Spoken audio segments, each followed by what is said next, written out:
Surfers Point is just down that way. But have you ever wondered about those circular concrete platforms that are just behind me, maybe about 100 yards down the beach? Those are from World War II. Follow me, and I'm going to show you more about them.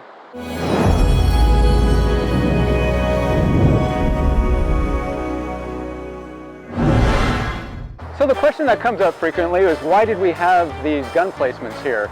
World War II was fought in other parts of the world, so we thought, so why do we have these here in Ventura? You went back to February 23, 1942. President Roosevelt had a radio address that he had planned, and it was going to talk about, the U.S. plans as far as how they're getting involved in the war. The Japanese didn't like that. The bombing of Pearl Harbor was the beginning of this series of events that unfolded, but Ventura was a big part of it. So right after Pearl Harbor was bombed, there were several Japanese submarines that were lurking up and down the western coast of North America. They were instructed to engage with merchant ships and basically just try to disrupt the shipping lanes here and affect the U.S. economy. They did have a couple skirmishes. There was actually 2 on record that they had a skirmish with the U.S. Navy. I do believe there was 2 merchant ships that were sunk during this period of time. So the times were a little unsettling. War hadn't quite reached the U.S. mainland yet, because at the time when Pearl Harbor was bombed, that was not considered U.S. territory yet. Technically, the U.S. soil had not been attacked up until the point. The Japanese commander, Kozu Nishino, he was in command of the I-17 Japanese submarine that was lurking up and down our coastline. Now, Kozu Nishino had a history here in California. So if you date back to pre-war time, he was actually the captain of an oil tanker, a cargo ship, and they actually did dock at Elwood field up in Goleta. And at the time, that was an oil field, and so it was pre-war time, so Kozu Nishino stopped there to fill up his oil tanker.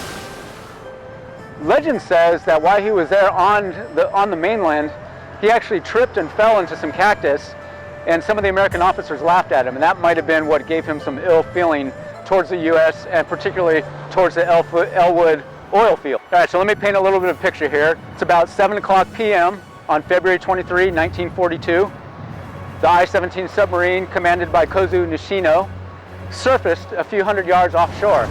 So the Goleta oil field, you have the ocean, you have the beach, and then behind the beach you have bluffs. And the oil field was actually just beyond the beach. So 7 p.m., February 23, 1942, the I-17 submarine surfaces in the breaking ocean water, and it starts shelling the oil field. So originally the gunners took aim at the Richfield aviation fuel tank that was just beyond the beach, lobbed some rounds.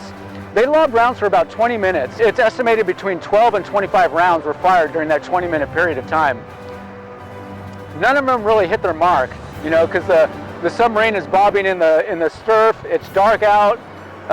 Tracking and targeting technology isn't as what it is today, so they just did the best they could. Lobbed some torpedoes into the mainland. There were some pock marks where they hit around some of the fuel tanks that were out there, but the main damage was to a pump house and an oil derrick, and then there was some minor damage to the Richfield catwalk and pier. Most of the oil workers had gone home for the night, so it was just a skeleton crew, but there were some that witnessed the attack. And one particular witness said he actually looked out to the ocean and saw an enormous vessel out there firing. And at first glance, he thought it was either a cruiser or a destroyer just because of the size of it. The I-17 submarine is actually 365 feet long, so if you imagine the size of a football field, it's a little bit longer than that. Now, although that attack did not destroy any tactical targets or anything that really affected our economy, what it did do, and I believe this was what the Japanese intent was, is it created fear amongst the west coast of the United States. Now we knew that we were vulnerable. We didn't know when the next attack was going to come. They accomplished their mission just by setting fear onto the American people. So now that we have this newly found fear and we feel vulnerable to threat, there was action that had to be taken.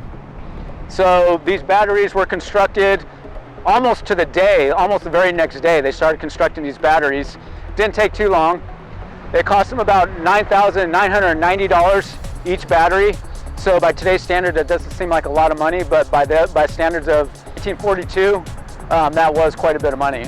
There were similar gun batteries up and down the coast. So they were as far north as Santa Barbara and as far south as Bolsa Chica. So to my right, there was one gun, and then to my left, there was another gun, and this was referred to as Battery 2. It was a 10-acre site here in Ventura. It included 21 temporary buildings. It was a shooting range. It was an ammunition dump. It was in preparation for the Japanese invading our western coast. There were two artillery guns. They were the M1918A1 gun, and it was basically a 155 millimeter cannon, I suppose is what you'd call it. It had a range of 13 miles. It could fire 2 rounds a minute. The thing that made it unique is that it was on these circular concrete platforms.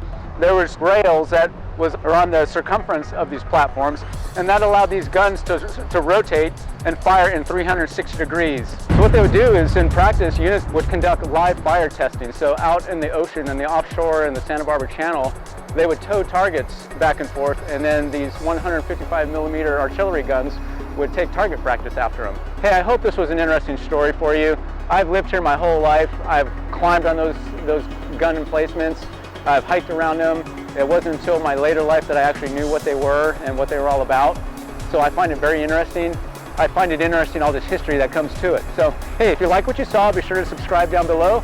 And this is John Assuming from Motionshooter Photography. Stay tuned for the next video, and I'll see you on the next one.